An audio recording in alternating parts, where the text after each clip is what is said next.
ഖുർആൻ ചരിത്ര ഭൂമിയിലൂടെയുള്ള ഒരു യാത്രയുടെ വീഡിയോ വീണ്ടും ആരംഭിക്കുകയാണ്. ഈജിപ്ത്, ഫലസ്തീൻ, ഇസ്രായേൽ വീഡിയോകൾ ഇതിനു മുമ്പ് ഞാൻ അപ്ലോഡ് ചെയ്തിട്ടുണ്ടായിരുന്നു.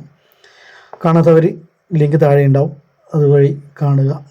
ഇപ്പോൾ ഇസ്രായേലിൽ നിന്ന് നേരെ ജോർദാനിലേക്ക് കടക്കുന്ന വീഡിയോയുമായിട്ടാണ് നിങ്ങളുടെ മുന്നിലേക്ക്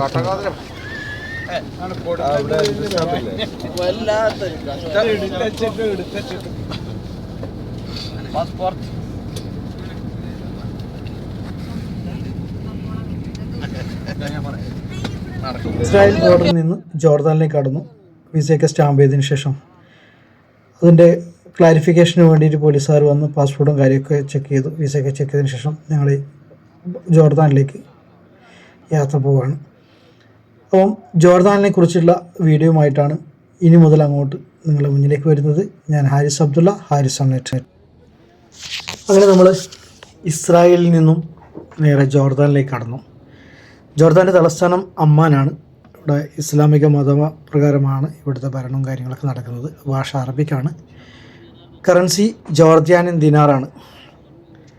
പ്രത്യേകിച്ചുള്ള എന്താ പറയുക, വരുമാന മാർഗം എന്ന് പറഞ്ഞാൽ പ്രകൃതി നിക്ഷേപം, അതായത് ഒലീവ്, ഗോതമ്പ് അങ്ങനെയുള്ള കുറേ നന്നായി കൃഷി ചെയ്യുന്ന സ്ഥലമാണ് ഈ ജോർദാൻ. നമുക്ക് പോകുന്ന വഴിയിലൊക്കെ കൃഷിയിടങ്ങളൊക്കെ ഇഷ്ടംപോലെ കാണാൻ വേണ്ടി കഴിയും. നമുക്ക് ജോർദാനെ കുറിച്ച് ചെറിയൊരു ചരിത്ര വിവരണം കൂടി, ഇസ്ലാമികമായ ചരിത്ര വിവരണം കൂടി പറഞ്ഞുകൊണ്ട് നമുക്ക് മുന്നോട്ട് പോകാം. പ്രവാചകൻ ഇബ്രാഹിം നബി അലൈഹി ഇസ്ലാമിൻ്റെ അയൽനാടാണ് ഈ ജോർദാനായിട്ട് വരുന്നത്. ലൂത്ത് നബി അലൈഹി ഇസ്ലാമിയുടെ സമൂഹമായ സദോമിൻ്റെ ആവാസ കേന്ദ്രമാണ് ജോർദാൻ. തൗറാത്തിലും ഇഞ്ചിലിലും ഖുറാനിലും ഇത് സംബന്ധിച്ച പരാമർശങ്ങളുണ്ട്. തൻ്റെ കത്തുകൾ തള്ളിക്കളയുകയും ദൂതന്മാരെ വധിക്കുകയും ചെയ്ത സിറിയൻ അതിർത്തിയിലെ ഗസാൻകാരുടെ നടപടി മുഹമ്മദ് നബി സല്ലല്ലാഹു അലൈഹി വസല്ലമയെ വല്ലാതെ വേദനിപ്പിച്ചിട്ടുണ്ടായിരുന്നു. അവർക്ക് സീസറിൻ്റെ സഹായവും ജപിച്ചിട്ടുള്ള ഒരു സമയമായിരുന്നു. തിരുനബി അവരുടെ അഹങ്കാരത്തിന് മറുപടി നൽകാൻ തീരുമാനിച്ചു. അങ്ങനെയാണ് മുഅത്തദ് യുദ്ധം നടക്കുന്നത്. ആ നടക്കുന്ന സ്ഥലം ജോർദാനിലാണ്. തീർച്ചയായും നമ്മൾ ആ ഭാഗങ്ങളിലേക്ക് എത്തിച്ചേരുന്നുണ്ട്. അങ്ങനെ ആ യുദ്ധത്തിന് ശേഷം യർമൂക്ക് യുദ്ധത്തിലൂടെ റോമാക്കാരെ പൂർണ്ണമായിട്ടും നാമാവശേഷമാക്കിക്കൊണ്ട് ജോർദാൻ മുസ്ലിങ്ങൾ പിടിച്ചടക്കുകയാണ് ഉണ്ടായത്. ജോർദാൻ നദിയുടെ കിഴക്കേ കരയിൽ ആഫ്രിക്ക, ഏഷ്യ, യൂറോപ്പ് വൻകരകൾക്ക് അതിരിടുന്ന മധ്യേഷ്യയിലെ അറബ് രാജ്യമാണ് ജോർദാൻ. നബാനിയൻ ഭരണത്തിൽ നിന്ന്, അതായത് ക്രിസ്തുവർഷം 106 റോമക്കാർ പിടിച്ചെടുത്തതാണ് ജോർദാൻ. അൽ ഉർദൂൻ എന്നാണ് അറബിയിൽ ജോർദാനെ പറയുന്നത്. അവരിൽ നിന്ന് 634 മുസ്ലിങ്ങൾ പിടിച്ചെടുത്തു. അമവി, അബ്ബാസി, മംലൂക്കി, തുർക്കി ഭരണങ്ങളിലൂടെ നൂറ്റാണ്ടുകൾ ഇസ്ലാമിന് കീഴിലായിരുന്നു ജോർദാൻ. ഒന്നാം ലോക മഹായുദ്ധത്തിൽ പരാജയപ്പെട്ടതിനെ തുടർന്ന് തുർക്കി ഭരണത്തിനു കീഴിലുള്ള സ്ഥലങ്ങൾ ബ്രിട്ടനും ഫ്രാൻസും ഓഹരി വെച്ചു. അങ്ങനെ 1920 ജോർദാൻ ബ്രിട്ടൻ്റെ മാൻഡേറ്ററിയനായി മാറുകയും ചെയ്തു. അന്നത്തെ മക്ക ഗവർണറായിരുന്ന ഷെരീഫ് ഹുസൈൻ്റെ മകൻ അബ്ദുള്ളയെ അമീറാക്കുകയും ചെയ്തു. കുരിശി യുദ്ധത്തിൽ ജേതാവായ സലാഹുദ്ദീൻ അയ്യൂബിയുടെ ചരിത്ര സ്മാരകങ്ങളും ഇവിടെയുണ്ട്. 1946 ലണ്ടൻ ഉടമ്പടി അനുസരിച്ച് മാൻഡേറ്ററി ഭരണം അവസാനിപ്പിച്ചപ്പോൾ ജോർദാൻ രാജഭരണത്തിന് കീഴിലായി. ഞങ്ങളിപ്പോൾ എത്തി നിൽക്കുന്ന സ്ഥലം അബൂ ഉബൈദ ബിൻ ജറാഹ് റളിയല്ലാഹു അൻഹുയുടെ മക്ബറയുടെ അടുത്താണ്. പ്രവാചകൻ മുഹമ്മദ് നബി സല്ലല്ലാഹു അലൈഹി വസല്ലമയുടെ അടുത്ത സഹചാരിയും ആദ്യകാല ഇസ്ലാമിലെ ഒരു പ്രമുഖ വ്യക്തിയുമായിരുന്നു. മാത്രമല്ല സൈന്യാധിപനും പ്രശസ്ത ഖുറൈശി ഗോത്രത്തിലെ അംഗവുമായിരുന്നു. AD 638 പ്ലേഗ് ബാധിതനായിട്ടായിരുന്നു ഇദ്ദേഹം മരണപ്പെട്ടത്. സ്വർഗം വാഗ്ദാനം ചെയ്യപ്പെട്ട 10 പേരിൽ പെട്ട ഒരാളായിരുന്നു അബൂ ഉബൈദ ബിൻ ജറാഹ് റളിയല്ലാഹു അൻഹു. ഖിലാഫത്തിൻ്റെ പ്രമുഖ ജനറലായ അബൂ ഉബൈദ ബിൻ ജറാഹ് റളിയല്ലാഹു അൻഹു വിശ്വസ്തതയ്ക്കും സൈനിക നേതൃത്വത്തിനും പേരുകേട്ട ഒരാളായിരുന്നു.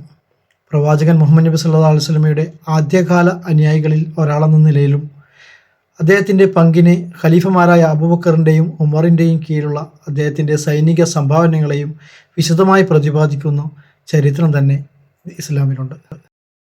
മുസ്ലിം സമൂഹത്തിൻ്റെ സൂക്ഷിപ്പുകാരൻ എന്ന വിശേഷണം പ്രവാചകൻ മുഹമ്മദ് നബി സല്ലല്ലാഹു അലൈഹി വസല്ലമ അബൂ ഉബൈദ ബിൻ ജറാഹിന് നൽകുകയുണ്ടായി. മക്കയിൽ ജനിച്ച അബൂ ഉബൈദ ബിൻ ജറാഹ് ആദ്യകാലത്ത് തന്നെ ഇസ്ലാം ആശ്ലേഷിക്കുകയുണ്ടായി. ബദർ യുദ്ധവേളയിൽ പ്രവാചകനെ അവഹേളിച്ച സ്വന്തം പിതാവിനെ വധിച്ചു എന്നുള്ളതും ചരിത്രത്തിൽ രേഖപ്പെടുത്തിയവയാണ്. ഇത് പ്രവാചകൻ്റെ നീരസത്തിന് പാത്രമായിട്ടുണ്ടെങ്കിലും അദ്ദേഹത്തെ ന്യായീകരിച്ചുകൊണ്ട് ഖുർആൻ ഇറങ്ങുകയുണ്ടായി. മുസ്ലിങ്ങളും ഖുറൈശികളും തമ്മിൽ നടന്ന യുദ്ധങ്ങളിൽ പങ്കെടുത്ത ഒരു മഹത് വ്യക്തി കൂടിയാണ്. മാത്രമല്ല ബദർ യുദ്ധം, ഖന്തക് യുദ്ധം, ഉഹദ് യുദ്ധം, ഹുനൈൻ യുദ്ധം, തബൂക്ക് യുദ്ധം, ഇതിലെല്ലാം ഈ മഹാനവറുകൾ പങ്കെടുത്തിട്ടുണ്ടായിരുന്നു. ന്റെ ചരിത്രം കേട്ടിട്ടില്ലേ? യുദ്ധമേ ആവേശമുള്ള ചരിത്രമല്ലേ? പുന്നാരനബിതങ്ങളെ തെരുവിളിച്ച ജറാഹ് എന്ന് പറയുന്ന വാപ്പയുടെ തലവെട്ടിയെടുക്കാൻ ആവേശം കാണിച്ച ചരിത്രമാ. സിനിമ നടന്നു വേണ്ടി അടികൊള്ളുന്ന ചെറുപ്പക്കാരാ വാഴെടുത്തതെന്തിനാ? ജറാഹ് എന്ന് പറയുന്ന തന്റെ എല്ലാമായ ഉപ്പ, തനിക്ക് ഭക്ഷണം തന്ന ഉപ്പ, തനിക്ക് ജീവൻ തന്ന ഉപ്പ, തനിക്ക് ആരോഗ്യത്തോടെ ജീവിക്കാനുള്ള അവസരം തന്ന ഉപ്പ, തന്നെ വാൾപ്പയത്ത് പഠിപ്പിച്ച ഉപ്പ, തന്നെ ചുവട് വെക്കാൻ പഠിപ്പിച്ച ഉപ്പ. പക്ഷേ പറയുന്നതെന്താ? മനസ്സിന്റെ രാജാവ് നബി മുഹമ്മദ് മുസ്തഫ